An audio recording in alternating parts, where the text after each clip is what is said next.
Hello everyone, welcome to Joe Consumes Cinema. I am your host, Gambare Joe, and today we have Ashita no Joe, episode 4. First 3 episodes have been fire, really loving the characters. Feel really bad right now for Dangpei. He's busting his ass at this construction job, thinking that Joe is, off training really hard to pursue this dream of theirs, when really he's the only one with the dream, and Joe is just running game. So yeah, it's really sad to see a character that earnest and honest about what he wants out of life, being taken full advantage of by, Joe, who at this point is still just a street kid, a scoundrel, a ruffian. But I can tell at some point, there's got to be that course correction. He's going to have a change of heart, and he's going to actually pursue this thing in a meaningful way. Otherwise, how would we have a show? Dangpei has, basically acted like a saint when it comes to Joe, always, believing he's better than he really is. And at some point, that faith has got to be rewarded, I think. I think he's going to end up in jail.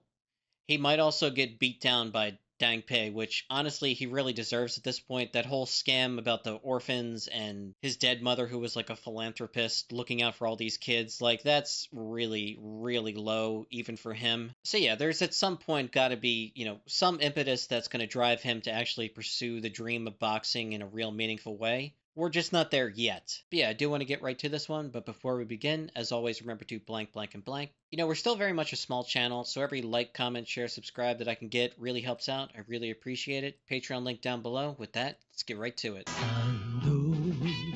バッグに青目がけ叩け叩け Tatake. おいらにゃ獣の This shit is going right into my playlist, by the way. It's too damn good. I love it every damn time.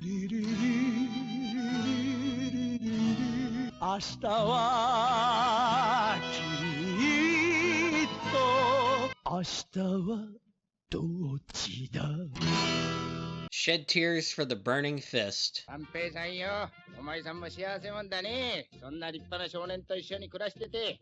He's gonna go on the fucking warpath. 今日のやつめ、こんな詐欺みたいな真似しやがって。くそ、あのバカ野郎。矢吹ってのはとんでもない不良少年でして、死んだ院長さんの息子っていうのも真っ赤な嘘なんですよ。その辺のガキをかき集めてきてですな、施設の子供にでっち上げたようなわけでして。矢吹城のことは私にお任せください。捕まえて必ず謝罪文を書かせます。でもよ、兄貴。今度はちょっとやりすぎだと思うよ。なんだこんなもんじゃまだまだ。俺の目標は1億なんだ。1億？こんなところはほんの仮住まいだ。遠慮すんな。これが俺の事務所ってわけだ。さあ、遠慮なく入れ。さてと。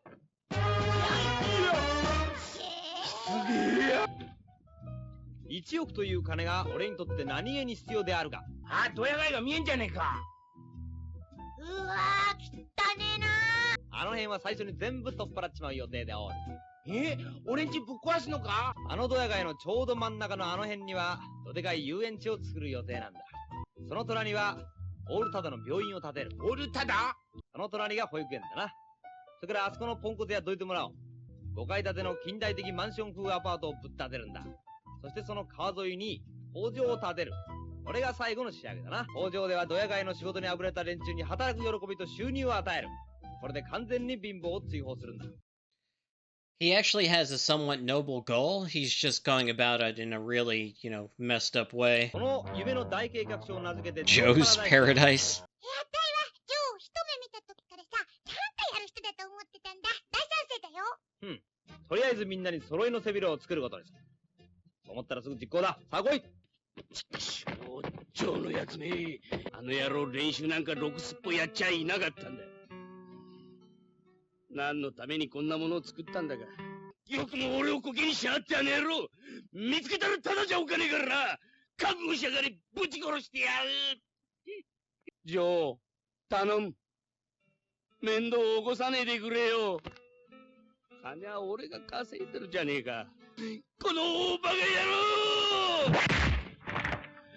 ジョー、頼むから面倒を起こさねえでくれ、ジョー。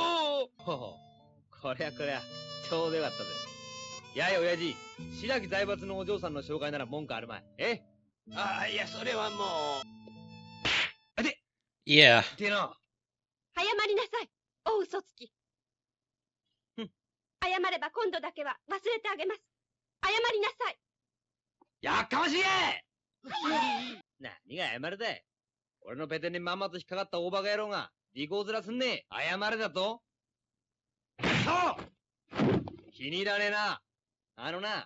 物には言いようってもんがあるんだよ。ポリコーでも、パトカーでも呼んできなってんだい。捕まるような俺様じゃねえやい。わかったかい心配すんねえ。警察だったにすりゃ、てめえの大バカぶりを世間に発表するようなもんだからな。そうだろ。あなたって、人間のクズだわ。何くそーめてくださいポリコーに行っとけこれからすぐ、警察へ行ってちょうだい。ほ Yeah, it might be embarrassing, but she can't just let him get away with it either. His idea that she's just bluffing there really came undone rather quickly. 警察？お宅、矢吹城の保護者ということになってるそうですね。ああ、そうですが。今、本所の方に留置しているんですがね。ちょっと来ていただけませんかね。奴が何か？詐欺です。詐欺の容疑です。詐欺ですって？なんだこれは。一体何の騒ぎだ。出た。Oh my god, he beat up the fucking police precinct. 所長殿、大変なんです。矢吹城に逃げられてしまいました。なんだ、逃げただと？いきなり数人の子供が石を投げながら暴れ込んできて、Oh god, he got the gang involved. 矢吹が逃げようとしましたので、取り押さえようとしたのですが、暴れに暴れてこのざまです。高悪質ですと彼の少年院行きは確実ですな。6ヶ月は絶対です。廃墟に立てこもった。矢吹に次ぐ、速やかに自首しなさい。今すぐ子供たちを置いておとなしく出てきなさい。ジョーのやつ、うちの子供まで一緒に引っ込んじまってよ。これじゃまるで人質だ。This has escalated rather quickly. あんたジョーの保護者でしょうが、うちの子どうしてくれんのさ、責任取ってよ。子供にもしものことがあったらどうしてくれんだよ。だいたい卑怯よ、子供を利用して金儲けするなんて。And this sucks. He's getting the blame for what Joe did. 航行機をもっと増やせ。電池は全部固めろ。ありっぴき通すな。突撃隊の用意はいいか。待て。どこへ行くか。危ない。所長さん、矢吹城はわしが連れてきます。もうこれ以上騒ぎを大きくすることはできねえ。おい、返事ぐらいしたらどうだ。危ない。帰ってこい、タケさん。待て。おっさん年寄りは下手に刺されてねえ方がいいぜ。そうはいかねえ。貴様を実させにやってきたんだ。覚悟しやがり。何を俺に無理やりボクシングを教えといて、手がつけらんなくなると今度は警察の味方かい。ガキのくせにのぼせんじゃい。言っとくからおっさんよ。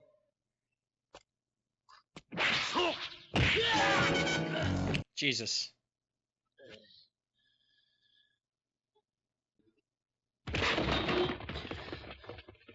おせっかいのしすぎだぜおっさん。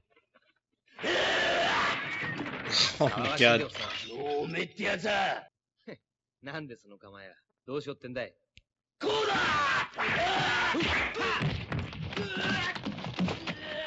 Oh shit. 何や覚悟しろだい。ポリコが何人がかりだって捕まるような俺じゃねえんだ。確かにおめえは喧嘩は強い。そいつは認めてやってもいい。動きは早いし、パンチもある。おっさん登ってくるぞ。だがな、この断平相手にどの程度通用するかな。Shit.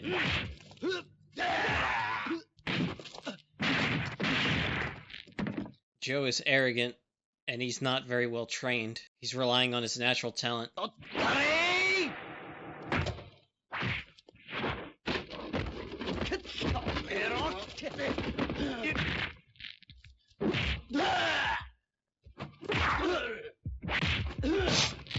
Uppercut, left hook. To the body, to the head. He's beat the shit out of him. 俺は死んでも。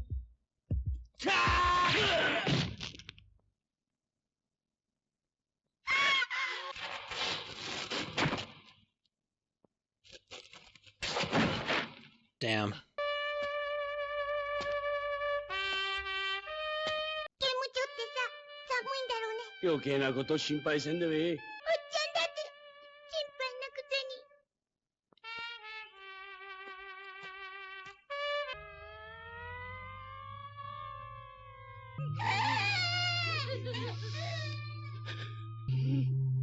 ジョーわしのジョー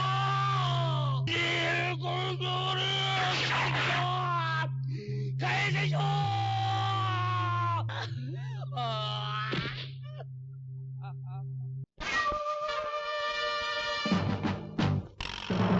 昨日はぐれた狼が今日はマットで血を流し明日を目指して立ち上がる立つんだジョー子守歌はリングにゃないぜ立たなきゃ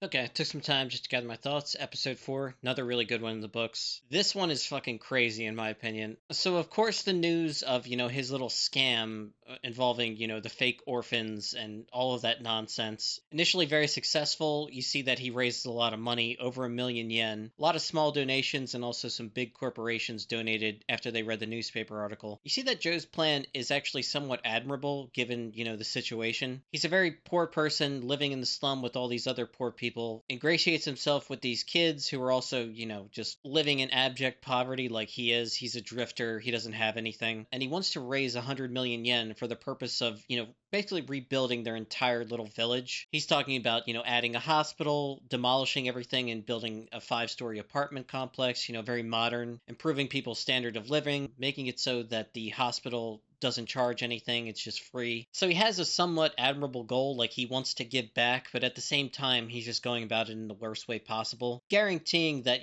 what he wants is never really going to come to fruition if it's just based on a lie. The truth, eventually outs because, how can it not? It's amazing that he got to this point to begin with. Somewhat impressive that he managed to even get to this point. He gets caught by the police, they arrest him, or at least attempt to. It's very impressive how he beat up an entire police station. So his fighting ability is beyond question. When Dangpei first saw him and what he could do, it's very clear that the guy has real potential, and if it could be focused into, a constructive way, we're talking, real potential to be a champion and to earn a lot of money, because he really is that good, like genuinely that good of a fighter. After he escapes from the police station, he barricades himself with the kids in this like abandoned building. The police are going to storm in. Dangpei shows up and decides to go in himself to actually, solve the problem because he's the one responsible. He is Joe's guardian. It sucks how he's the one getting all the blame, but he's decided to actually take some real steps, and he's like, okay, Joe needs some tough love in this case, and he goes in, guns blazing, no hesitation, absolutely torches the shit out of Joe. The violence in this show is legit good. But yeah, he beats Joe's ass and carries him out of there, puts him in the ambulance. I'm really impressed with Dangpei after all that and all that Joe has done. He still hasn't abandoned this dream. Yeah, even though there's been many setbacks in dealing with Joe, I am confident at some point he's going to finally get through to him. It's just, how long do we have to go before we get to that point? Dangpei and the kids really do care for him. They want Joe to succeed. But, his actions recently are unforgivable and he has to pay a price for that. So I said it before, but I really think, a potential catalyst for actual real change for him is going to be him having to go to jail. I think on some level he's going to respect the fact that Dangpei was able to, just dust him up so easily. I think even just on a superficial level, he's going to want that ability, for himself. Like, here's this old guy who's like way over the hill and he kicked my ass so easily. I thought I was borderline untouchable. I beat up this entire police station, Yakuza gang like it's nothing. And this one guy 1v1'd me and just kicked my ass. Like, maybe I really should learn from him. But yeah, another really good one in the books. I love this show. I'm never going to get tired of it. That theme slaps, and yeah, no complaints whatsoever. Another really good episode. Just want to get right to the next one. And so yeah, as always, thanks for watching, and peace.